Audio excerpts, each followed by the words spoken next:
tes ya.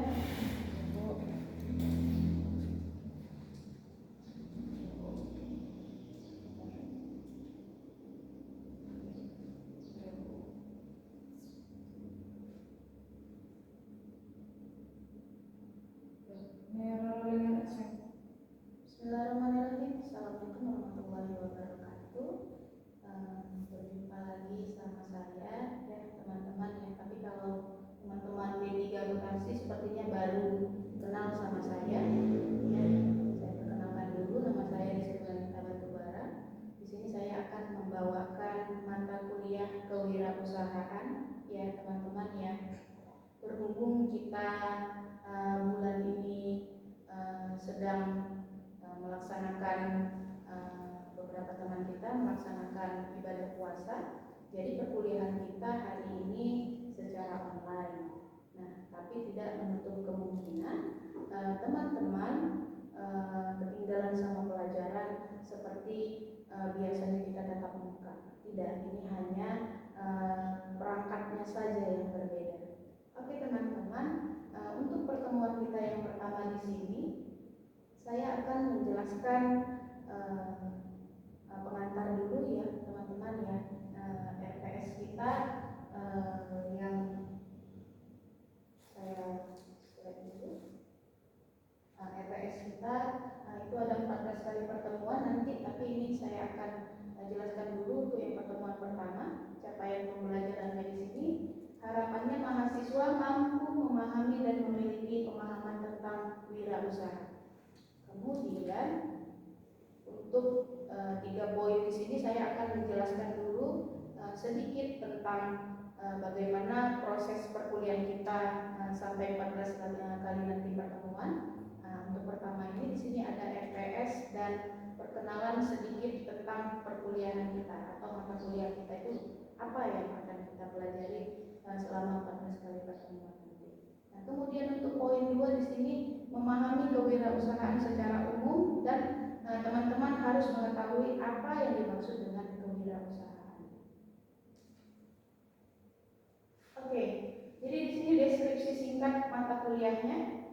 Ya, jadi mata kuliah ini didesain untuk teman-teman bisa mengetahui apa maksud dari kewirausahaan. Teman-teman mampu dan tahu apa itu tentang wirausaha. Kemudian teman-teman bisa memunculkan presentasi ide, kreativitas dan inovasi dalam berwirausaha, atau teman-teman yang sudah memiliki usaha, kita bisa nanti lihat bagaimana cara mengembangkan usaha teman-teman. Nah, jadi mata kuliah ini sebenarnya bagi teman-teman yang sudah memiliki usaha, ini sangat enak sekali untuk kita pelajari. Next. Nah, ini dia materi pembahasan kita ya teman-teman ya. Ada 14 kali pertemuan, di mana setelah pertemuan 7 akan kita adakan ujian tengah semester, dan berikutnya juga setelah 7 pertemuan baru akan ada UAS. Jadi masing-masing materi ini akan kita bahas ya, tapi berhubung dengan di bulan puasa ini saya akan bahas 3 pertemuan ya teman-teman. Nanti kita akan jumpa secara tatap muka itu di pertemuan keempat. Nah, teman-teman nanti bisa lihat di RPS kita apa yang akan kita capai dari setiap materinya. Saya next. Nah, ini juga penting ya teman-teman ya. Kalian harus tahu kriteria penilaiannya. Di mana di sini ada 5 poin ya indikator penilaian. Itu ada yang pertama kehadiran partisipatif itu 30%. Nah, termasuk walaupun kita tidak tatap muka di kelas ya teman-teman. Nah, ini Anda hari ini sudah menonton video saya, itu juga termasuk di dalam poin 1. Poin kehadiran atau partisipatif. Nah, partisipatifnya ini apa Bu? Mungkin nanti setelah saya buat video ini ada tugas, atau di pertemuan berikutnya ada tugas. Nah, Anda harus mengerjakannya dan Anda harus mengumpulkan tugas tersebut. Jadi ketika nanti saya cek di Google Classroom, Anda tidak mengerjakannya, artinya Anda sudah tidak partisipatif. Kemudian ada yang kedua, proyek. Ya, di sini juga juga besar poinnya ya teman-teman ya. Bobotnya itu ada 30%, di mana proyek ini nanti di pertemuan ke-14 kita harus sudah mengumpulkan satu proposal yang berbentuk satu usaha yang akan kita coba jalankan dan apa hasil dari usaha yang kita jalankan. Ya itu atau saya sebut itu bisa dengan proposal bisnis plan. Ya teman-teman ya, itu sepertinya nanti akan kita pelajari setelah kita tatap muka dan akan kita dalami lagi dan akan kita buat nanti beberapa kelompok atau bisa individu juga. Kemudian untuk poin 3 di sini ada tugas 5%. Nah, jangan sepele. Kalau kamu hanya melihat di sini 5%, bukan berarti kamu tidak mengerjakan tugas ya teman-teman ya. Kamu tidak mengerjakan tugas artinya kamu kehilangan poin pada tugas yang 5%. Kemudian kuis juga akan diadakan 2 kali ya, sebelum UTS dan UAS. Nah, Anda harus datang. Kalau Anda tak datang berarti Anda tidak mendapatkan bobot kuis. Kemudian poin 6 itu ada UTS 10% dan UAS itu 20%. Nah, ini harus Anda ingat ya teman-teman ya. Anda jika mengikuti 14 kali pertemuan tapi Anda tidak mengikuti UTS atau UAS dan Anda maaf saya berhalangan Bu, saya ada kecelakaan, ada sakit atau ada kemalangan orang tua, tapi Anda nggak langsung susulan nih, maka Anda akan kehilangan semua yang Anda kerjakan ini akan kehilangan. Kenapa saya bilang ya, nilai Anda tak ada, maka saya tidak bisa mengeluarkan nilai Anda kalau Anda tidak ikut susulan. Nah, ini banyak kejadiannya pengalaman sebelumnya ya dari abang kakak kita. Mereka sudah hadir 14 kali, tugas sudah dikerjakan, tapi mereka berhalangan ketika UTS dan mereka tidak langsung susulan. Itu kamu akan rugi nantinya. Ya Dek, tolong diperhatikan di bagian indikator penilaian kita. Oke, jadi teman-teman kalau mau melihat RPS-nya bisa masuk langsung ke Google Classroom kita ya, ini kodenya ya teman-teman ya. Nanti masuk aja di sana, download silakan RPS kontrak kuliah materi pertama 1, 2, 3 dan selanjutnya. Oke, kita akan bahas apa sih yang dimaksud dengan kewirausahaan. Teman-teman pasti sudah sangat familiar dengan apa itu kewirausahaan. Ya, atau teman-teman sudah punya usaha ini masing-masing di rumahnya. Oke, kita next dulu. Ya, jadi wirausaha itu memiliki arti secara harfiah ya. Dia dibagi jadi 2. Ada wira,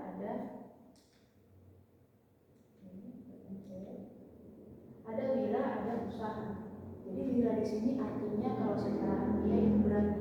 Usaha itu adalah daya upaya. Nah, jadi kalau teman-teman yang memiliki jiwa keberanian dan memiliki daya upaya, artinya Anda adalah udah seorang wirausaha. Di mana wirausaha ini bisa siapa saja menjadi seorang wirausaha jika memiliki sifat yang dua ini tadi. Ya, jadi wirausaha itu adalah hal yang berhubungan dengan keberanian seseorang dalam menjalankan kegiatan bisnis. Nah, mungkin teman-teman masih belum menyadari apakah saya ini walaupun di rumah Anda jual pulsa, jual token atau jual apa gitu, ini saya seorang wirausaha. Anda sudah termasuk di dalam kegiatan wirausaha. Oke, kalau kita lihat secara etimologisnya di sini dia terbagi jadi 3 ya teman-teman. Ada 3 suku kata, wira, swa, dan sta. Jadi kalau wira itu ya seperti yang sebelumnya tadi, wira itu dia memiliki sifat berani, tetap berani, manusia unggul, teladan, budi luhur, pahlawan, pejuang, pemajuan, memiliki keagungan. Jadi teman-teman, kalau memang Anda adalah orang yang memiliki jiwa-jiwa yang ini sepertinya saya nggak bisa nih diatur nih, saya nggak bisa nih, saya mau punya usaha sendiri. Nah, ini adalah Anda sebenarnya, ya orang-orang yang ingin menjadi seorang wirausaha. Nah, di mana di sini ada kata swa berarti sendiri dan spa artinya berdiri. Nah, ini berarti ada di dalam kewirausahaan. Kalau kita lihat dari arti kewirausahaan ini, artinya apa sih sebenarnya Bu kalau menurut dari beberapa teori? Nah, jadi kewirausahaan ini adalah suatu proses ya penerapan kreativitas dan inovasi dalam memecahkan permasalahan dan menemukan peluang untuk memperbaiki kehidupan. Nah, teman-teman, di situ ada kata kuncinya ya, dia penerapan kreativitas dan inovasi. Nah, kalau teman-teman yang memiliki ide dan kreatif pada diri Anda sendiri, berarti Anda sudah termasuk orang yang berjiwa kewirausahaan. Oke, kemudian yang kedua itu kewirausahaan suatu nilai yang diperlukan untuk memulai suatu usaha atau startup dan perkembangan usaha. Nah, jadi kesimpulannya di sini orang yang mempunyai kemampuan melihat dan menilai kesempatan bisnis, mengumpulkan sumber daya yang dibutuhkan, boleh mengambil keuntungan dan tindak yang cepat dalam memastikan kesuksesan. Nah, ini kalau kamu ada di dalam slide ini ya, atau kamu sedang menjalankan usaha kecil atau UKM, nah kamu bisa lebih mendalami lagi apa sih tips dan trik untuk menjadi seorang wirausaha yang memiliki strategi yang benar. Oke, untuk pertemuan yang pertama ini saya akhiri dulu ya. Kita akan bahas lagi lebih mendetail apa itu kewirausahaan di pertemuan kedua. Nah, karena masih pertemuan pertama kita belum ada tugas ya, tapi teman-teman boleh dibaca dulu RPS-nya dan apa yang menjadi penilaian saya untuk menilai kamu nanti selama 14 kali pertemuan. Saya ucapkan selamat menjalankan ibadah puasa. Saya akhiri. Assalamualaikum warahmatullahi wabarakatuh. Berapa menit ya? 11 Bu. Banyak kali. Enggak apa-apa. Nanti yang kedua lah baru. Yang kedua sedikit nanti. Karena itu banyak pengantarnya tadi di RPS. Iya, Bu RPS-nya ya. Pecah aja jadi 2 bisa kan? Enggak kalah kan? Oke lah, yuk. Lanjut. Ini sedikit ini. Ini cuma 3 slide ini ya, membahas kriteria.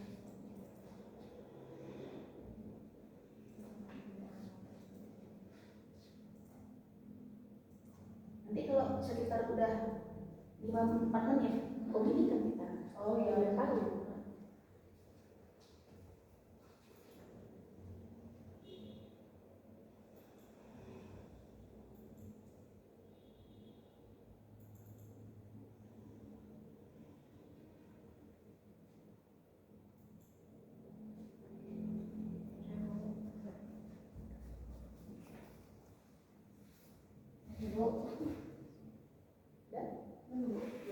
Ini kena situ.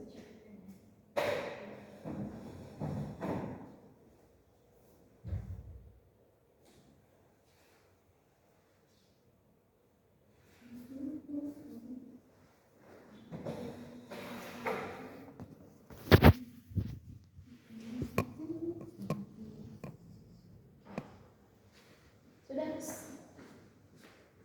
Rolling and action. Bismillahirrahmanirrahim. Assalamualaikum warahmatullahi wabarakatuh. Masih tetap semangat ya teman-teman yang menjalani puasanya. Oke, hari ini kita akan lanjut di pertemuan kedua, di mana saya akan bahas di sini apa sih karakteristik kewirausahaan. Oke, di sini CPL-nya mahasiswa mampu memahami sejarah, konsep dasar, motivasi dan karakteristik kewirausahaan. Oke, pertemuan sebelumnya kita sudah membahas sejarah ya, konsep dasarnya, dan di sini kita akan membahas tentang karakteristik kewirausahaan. Nah, jadi karakteristik wirausaha itu ada beberapa poin ya di slide kita teman-teman, di mana yang pertama itu adalah jujur. Nah, teman-teman, ketika kita berbicara tentang jujur ya, Anda sendiri bakalan menyadari bahwa ketika ingin membeli suatu barang atau ingin mendapatkan satu jasa, itu teman-teman ingin sekali mendapatkan yang terbaik. Sama halnya di sini ya, kita kalau sebagai seorang wirausaha yang memiliki usaha, harapannya konsumen itu Anda menjual produk atau jasa itu secara jujur. Contoh, jika Anda membeli barang di Shopee, misal Ya, kalau yang perempuan kan dia suka skincare. Oh iya, pakai skincare dengan apa namanya merek, tak usah saya sebutkan ya, merek salah satu produk. Ternyata dia memiliki BPOM, memiliki sertifikasi halal. Nah, kita lihat dari reviewnya juga, reviewnya bagus ya teman-teman ya. Nah, ketika kita check out ya kan, sampai kita pakai, ternyata dalam beberapa kali kita pakai ternyata memang oh iya ternyata maksimal untuk di wajah kita. Anda akan merasakan hasil dari yang Anda jual itu, dan Anda juga memberikan kepuasan kepada konsumennya. Itu adalah poin jujur. Kemudian komitmen. Nah, komitmen ini sama halnya teman-teman ya. Ketika Anda melakukan suatu usaha, ketika Anda menjadi seorang wirausaha, Anda harus berkomit dalam usaha yang Anda jalankan deh. Misal Anda sedang menjalankan usaha ini di bulan puasa nih ya, banyak nih, pasti banyak nih ide-ide usaha yang Anda jalankan. Saya ingin menjual ayam decetuk Bu. Kan kalau ayam goreng aja Bu udah terlalu biasa, ya kan? Yang kayak fried chicken itu, tapi dikasih baluran dengan rasa-rasa, ada rasa lada hitam, ada rasa barbecue Korea. Nah, itu adalah merupakan inovasi yang baru, dan Anda berkomit. Komit apa? Komitnya itu rasanya itu harus konsisten, tidak boleh hari ini ada rasa barbecue, besoknya tak ada rasanya. Nah, itu artinya Anda tak komitmen dalam berjualan ya teman-teman ya. Nah, jadi harus melihat bahan baku itu harus disediakan terus. Apa yang menjadi permintaan konsumen itu jangan sampai tak bisa kamu penuhi.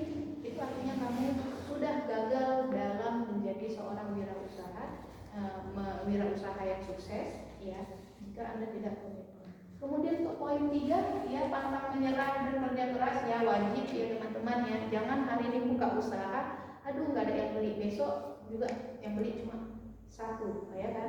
Tapi teman-teman apa namanya harus tetap pantang menyerah ya, yakin aja bahwa banyak yang beli. Kemudian ada poin-poin lainnya, ada disiplin, berani mengambil resiko, percaya diri, kreativitas, berorientasi masa depan, bisa bekerja sama dengan orang lain. Nah, poin-poin ini sangat penting Anda dalami supaya karakteristik wirausaha sukses bisa melekat di diri Anda. Oke, next. Kemudian contoh wirausaha sukses ya. Seperti yang saya katakan tadi, pasti teman-teman banyak di sini yang sudah tahu apa itu selebgram atau content creator. Ini sangat apa namanya ya teman-teman ya, sudah familiar sekali, dan memang benar ya, cuannya ini sangat banyak kalau kita bisa jadi content creator. Atau dari beberapa yang lainnya, mungkin teman-teman poin-poin di sini sudah ada yang melakukan usahanya. Ya, jadi apa sih yang menjadi keuntungan menjadi wirausahawan? Ya, yang pertama nih teman-teman ya, seorang wirausaha itu untungnya banyak. Yang pertama, kebebasan mengatur waktu dan keputusan. Nah, ini orang-orang yang jiwanya yang tidak bisa diatur, ya silakanlah Anda mengatur usaha Anda sendiri. Kemudian di sini ada potensi penghasilan lebih besar. Pasti kalau kita menjadi seorang karyawan ya gajinya hanya gaji tetap deh ya, tapi kalau kita punya usaha, kita yang mengatur ya teman-teman ya. Kemudian ada poin ketiga, mengembangkan kreativitas dan inovasi. Ini akan saya jelaskan di pertemuan ketiga apa itu kreativitas dan inovasi lebih detailnya. Kemudian ada meningkatkan kemandirian dan kepercayaan diri, dan membuka lapangan pekerjaan, pengalaman dan pembelajaran yang luas. Nah, membuka lapangan pekerjaan ini merupakan hal yang sangat kita butuhkan supaya perkembangan perekonomian di Indonesia ini bisa kamu bantu orang-orang yang pengangguran. Terus apa kelemahannya Bu? Ya, kelemahannya di sini ya teman-teman, itu sebenarnya belum ya. Kelemahannya di sini ya, pendapatan Anda pasti tidak belum konsisten, di mana resikonya masih besar ya, wajar. Ya, kita belum tahu ya teman-teman ya, namanya satu usaha ini adalah sebuah tantangan. Disinilah tantangannya, bisa nggak kamu mencapai target apa yang kamu inginkan ya teman-teman ya. Yang kedua, bekerja keras dan jam kerja yang mungkin lebih panjang. Bisa jadi tidak lebih panjang deh kalau usahamu sudah berjalan dengan dengan sesuai dengan kebutuhan kita ya, atau sudah capainya target kita. Kemudian di sini kualitas hidup mungkin masih rendah sampai usahanya berhasil. Ya, ini kan namanya kelemahan, ini kan satu tantangan. Kalau kamu nanti sudah menjalani usaha itu enak, kamu rasa enak, banyak untungnya, pasti kamu akan menjalani terus. Dan poin keempat, memiliki tanggung jawab yang sangat besar. Iya deh, memang melakukan satu usaha banyak yang harus kita pikirkan dan resiko yang kita tanggung. Tapi di balik itu semua, ketika kita sudah di dalamnya dan menikmati hasil dari usaha kita, pasti Anda akan memilih menjadi seorang wirausahawan. Oke, thank you ya. Sebelumnya deh, ini pertemuan kita yang kedua. Semoga teman-teman masih semangat menjalani ibadah puasanya. Sampai jumpa lagi di pertemuan ketiga. Assalamualaikum warahmatullahi wabarakatuh. Berapa? 8 menit. Oke, ini terakhir tugasnya.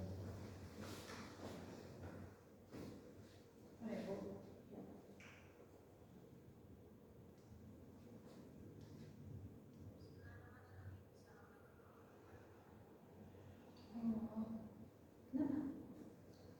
Salah? Jangan sampai ngulang lagi, kita ada capek.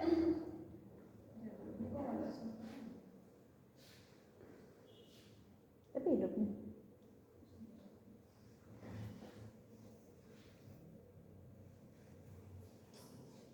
Yang pertama udah Bu.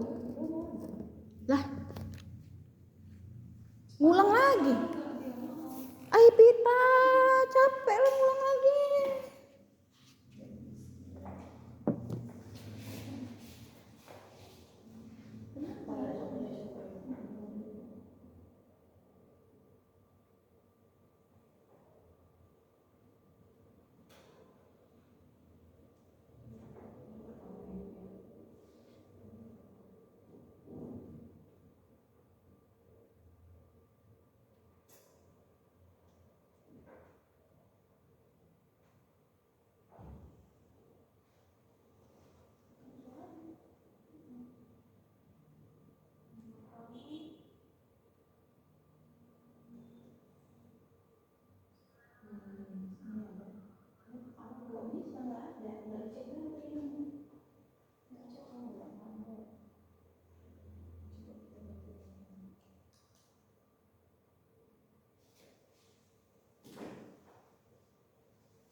Guys, ngulang guys. Sorry ya Bu.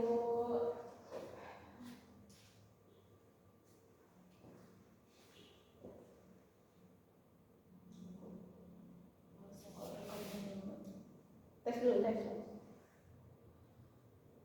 Cek, cek, cek, cek. Udah ya. Oke. Nggak selesai ya Bu.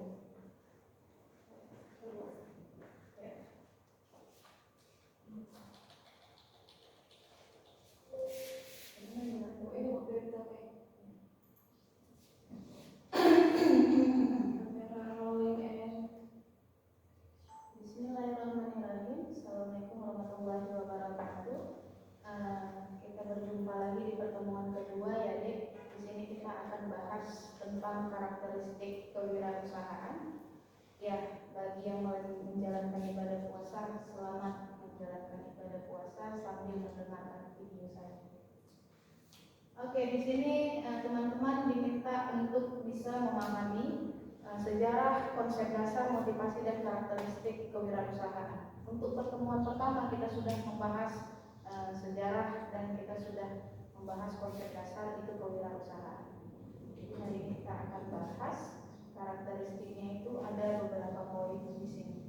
Nah, teman-teman, dalam menjalankan wirausaha, teman-teman itu harus menerapkan poin-poin yang ada di slide kita ini, di mana di sini ada jujur, komitmen, pantang menyerah, kerja keras, disiplin, berani mengambil resiko, percaya diri, kreativitas, berorientasi masa depan, bisa bekerja sama dengan orang lain. Nah, ini harus ada di dalam diri seorang wirausaha, di mana teman-teman yang dalam menjalankan usaha tanpa menerapkan poin-poin berikut ini, Anda akan kehilangan satu keunggulan menjadi seorang wirausaha sukses.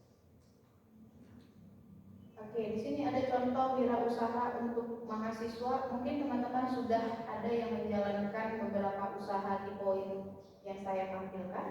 Nah, tapi saya di sini sebagai contoh ada selebgram dan konten kreator. Ini sangat familiar sekali untuk generasi kita ya, Dek. Di mana menjadi seorang konten kreator ini menghasilkan uang juga, dan Anda bisa menjadi wirausaha yang mengandalkan dengan adanya era di bisnis digital ini, era yang digitalisasi ini sangat mudah untuk menjalankan bisnis tanpa mengeluarkan modal harus memiliki toko atau bukti fisik ya. Anda bisa jual secara online. Nah, kemudian teman-teman kita contohkan lagi online shop, cemilan. Ini sepertinya di bulan puasa ini banyak teman-teman yang membuka usaha nih, cemilan atau snack kuliner. Ya pasti ada ya. Kalau jumpa tatap muka pasti saya tanyain satu persatu nih, siapa nih yang membuka usaha, ada yang jualan, pasti ada. Kemudian kita lanjut, Dek. Nah, keuntungan menjadi wirausahawan. Yang pertama di sini, Dek, Anda menjadi seorang wirausaha pasti memiliki banyak keuntungan.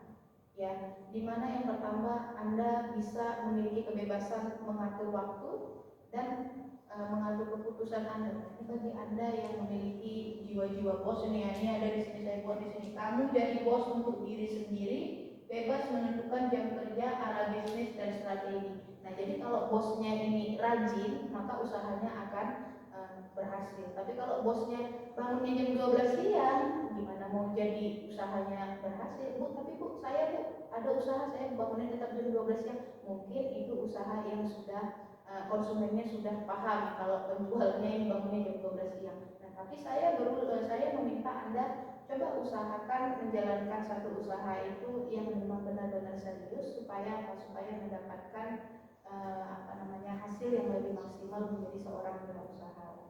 Nah, kemudian di sini ada potensi penghasilan lebih besar.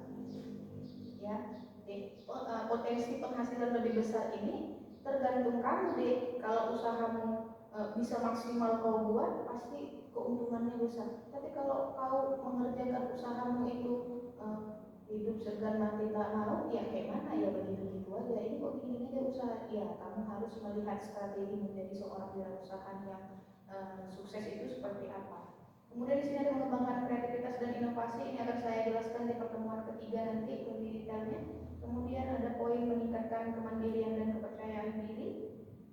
Yang berikutnya ada membuka lapangan pekerjaan dan pengalaman dan pembelajaran yang luas. Nah, saya lihat di sini ada poin lapangan pekerjaan ya, di mana kalau kita menjadi seorang wirausaha kita akan membantu perekonomian Indonesia juga, di mana kita membantu beberapa teman-teman kita yang pengangguran bisa kita pekerjakan.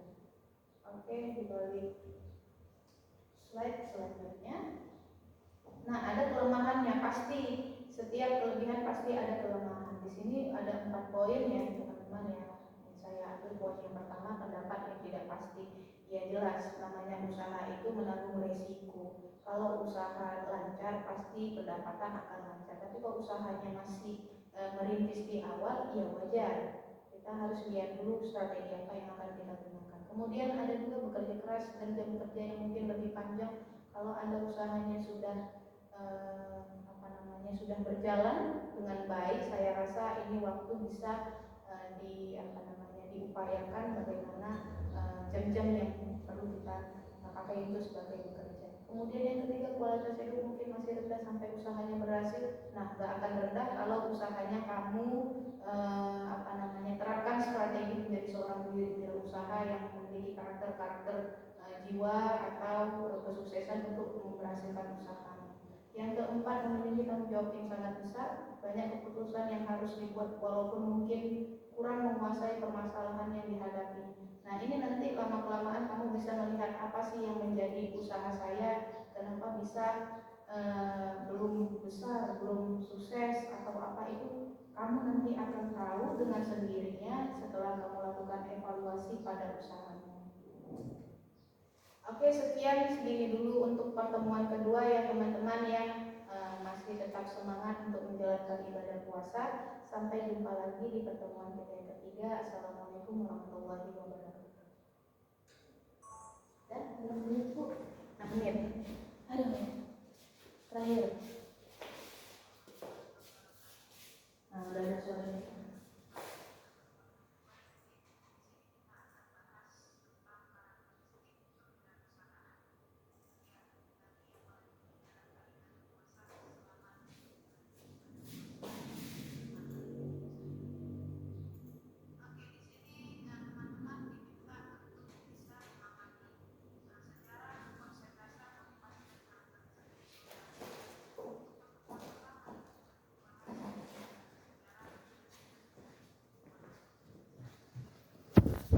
Setengah jam kita di sini kita.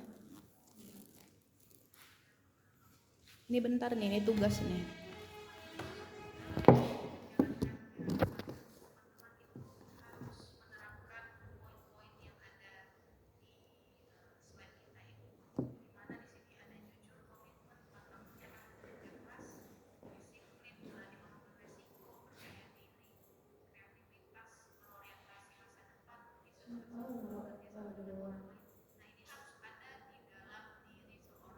Salah sini.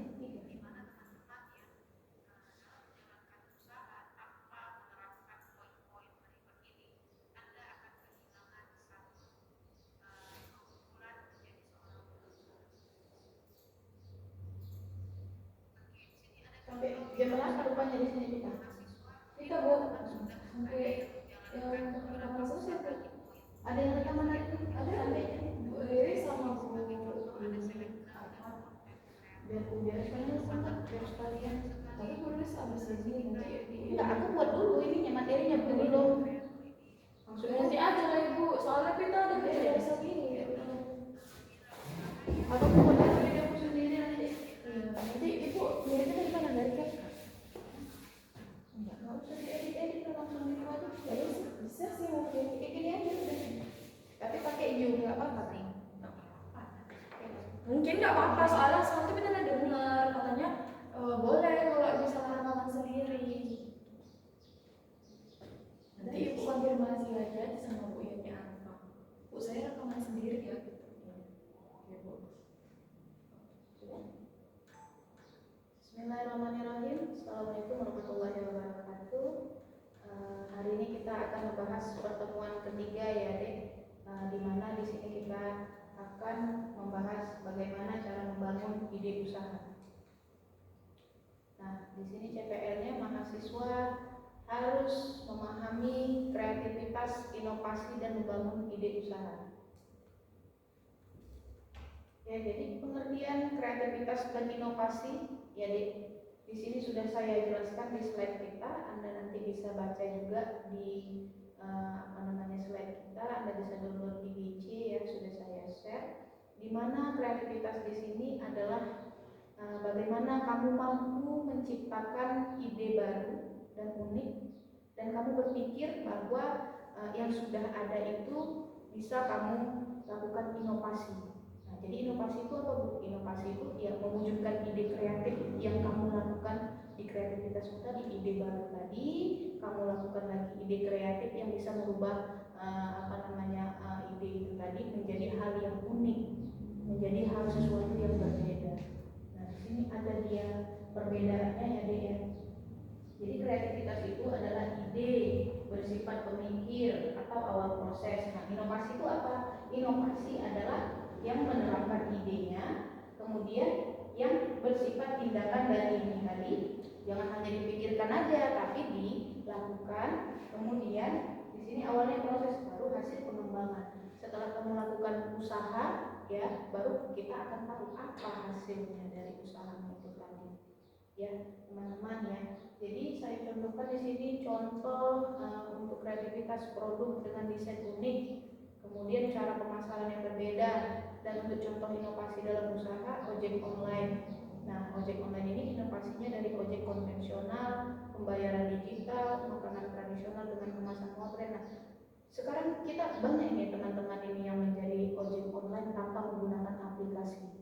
Ya, ada menciptakan satu organisasi, mereka buat sendiri ya, ojek Misalnya kalau di Tebing Tinggi ini ada beberapa namanya, ada apa itu namanya ya, ada ojek gas lah, banyak bermacam-macam anak muda di Tebing Tinggi ini membuat ojek dan mereka inovasi supaya tidak menggunakan aplikasi Grab atau yang kita ketahui aplikasi Gojek dan lain sebagainya. Ya, jadi di sini ada pengertian ide usaha. Nah, jadi kalau pengertian ide usaha ini, kalau teman-teman sudah ada di dalam pikiran Anda, ini saya misalnya hobi saya ini memasak, saya pandai membuat kue. Nah, kamu pasti sudah bisa memikirkan peluang ke depannya. Ini daripada saya buat kue tanpa ada menghasilkan hanya untuk diri saya saja, baru saya kembangkan lagi ide hobi saya ini. Itu juga sudah termasuk ide usaha, teman-teman. Contoh, misal Anda bisa membuat brownies, ya, kamu pasarkan secara digital pakai aplikasi sosmedmu saja dari Instagram. Nah, atau teman-temanmu nanti yang di perkuliahan ini bisa pesan nih nanti kuenya, nanti sore saya pesan, ya kamu online kan saja. Ya, walaupun kamu belum punya tempat atau toko secara fisik, dari hobimu ini sudah memberikan satu ide usaha. Nah, kemudian di sini ada sumber ide usaha. Ya, itu yang pertama, jika ingin menjadi seorang wirausahawan yang sukses, ya pasti kamu harus memiliki komitmen yang tinggi, di mana kamu di sini harus melihat sumber ide usaha itu yang pertama ada dari kebutuhan konsumen, yang kedua pengalaman pribadi, yang ketiga lingkungan sekitar, kemudian perkembangan teknologi, media sosial dan tren pasar. Nah, saya lihat di sini ada tren pasar, di mana makanan, kalau kita contohkan ke makanan yang kayak bulan puasa nih, ide-idenya itu sangat banyak nih. Ya, apa kira-kira yang menjadi ide usaha untuk dibeli saat nanti buka puasa? Tren takjil paling banyak itu deh, tren takjil. Ya, bukan hanya kita yang berpuasa, yang tak berpuasa pun mengikuti tren takjil deh. Ya, jadi Anda bisa melihat kebutuhan konsumen apa sih, apa yang ingin dibeli sama konsumen. Ya, Anda bisa lihat apa dan kamu harus mewujudkannya. Kalau kamu memiliki jiwa kewirausahaan, kamu pasti akan melihat peluang-peluang tersebut. Apalagi kamu, ini jurusan D3 akuntansi ya. Nah, kamu pasti memikirkannya itu bagaimana cara mendapatkan cuan. Nah, kemudian manfaatnya Pak, ya banyak manfaatnya deh. Anda bisa baca di sini ada beberapa poinnya ya. Yang kalau menurut saya ya manfaatnya cukup satu dari beberapa poin ini, ya Anda bisa mendapatkan uang ya kan. Kalau udah ada uang pasti enak kamu melakukan apapun. Nah, di pertemuan 3 ini saya minta Anda membuat tugas ya. Apa tugasnya Bu? Anda bisa baca sendiri di slide kita ya teman-teman ya. Anda buat ini di dalam Word. Itu maksimal cukup, maksimal itu 3 lembar saja atau 5 lembar lah maksimal. Kalau kamu mau menampilkan foto-foto usahamu boleh. Nah, minimalnya itu 2 lembar. Anda bisa baca ketentuannya deh dan Anda bisa kirimkan ke Google Classroom. Itu di pertemuan ketiga saya buka di sana pengumpulannya. Nah, ingat lagi ke pertemuan pertama ya, berapa persen untuk nilai kehadiran atau partisipatif. Nah, di sini akan saya lihat siapa yang aktif di pertemuan saya sampai pertemuan ketiga. Oke, sekian dari pertemuan saya yang ketiga. Tetap semangat menjalani puasanya. Ini kita sudah mau mendekat Lebaran ya. Saya ucapkan selamat Idul Fitri untuk teman-teman yang menjalankan ibadah puasa dan merayakan Hari Raya Idul Fitri. Sampai berjumpa di tatap muka di pertemuan berikutnya. Assalamualaikum warahmatullahi wabarakatuh. Balik kita yuk. Siap guys. Ini dia Pita. Thank you Pita.